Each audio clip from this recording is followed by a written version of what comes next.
Here's something wild. Studies show over 80% of Americans believe the world will end in their lifetime. But what does the Bible actually say about the end times? Well, that's fascinating, especially considering how different the biblical account is from what most people imagine. You know what's really interesting? Jesus actually gave us a detailed breakdown of what to expect, called the Olivet Discourse. He wasn't trying to scare people. He was preparing them with specific signs to watch for. Hmm. And this whole conversation started in such a dramatic way, right? The disciples admiring this magnificent temple, and Jesus basically tells them it's all coming down. Oh man, and what a temple it was.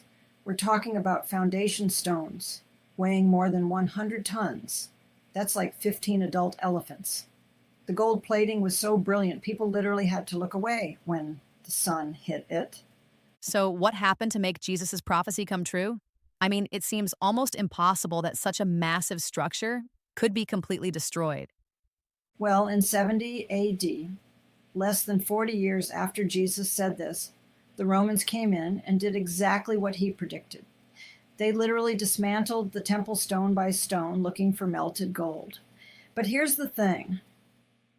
That that was just the beginning of what Jesus was talking about. The way he laid out these signs is pretty methodical, like a doctor describing symptoms to watch for. Right. And just like symptoms, he said they'd increase in intensity and frequency. You've got wars, natural disasters, false messiahs. But here's what's fascinating. He starts with a warning about deception. Like, that's the biggest danger we need to watch for. That's eerily relevant to our current fake news era, isn't it? And social media just amplifies everything. Exactly. And get this, studies show that false information spreads 6 times faster on social media than true information. It's like Jesus knew our biggest challenge wouldn't be the obvious disasters, but these subtle deceptions. You know what really stands out to me? Even with all these warnings, there's this thread of hope running through everything Jesus says. Oh man, that's such a crucial point. Like when he talks about the gospel reaching every nation. Did you know that parts of the Bible have now been translated into over 3,500 languages? That's covering like 95% of the world's population. Well, that's incredible progress toward what Jesus described. But how do we balance this awareness of end times with, normal daily life? That's where Jesus' analogy of Noah's time comes in. People were just going about their business, having parties, getting married, totally oblivious. But Noah stayed focused while still living his life. Jesus actually expects us to stay engaged, not check out. The way he describes his return is pretty dramatic, though, visible like lightning across the sky. Yeah. And here's something mind blowing. Scientists estimate that lightning strikes Earth about 100 times every second.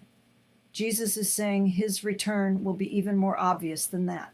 Impossible to miss. And speaking of scenarios, Jesus uses this vivid image of a thief breaking in. The FBI reports that a burglary happens every 30 seconds in the US. But unlike those break-ins, Jesus' return will affect literally everyone on Earth. So it really comes down to being prepared, doesn't it?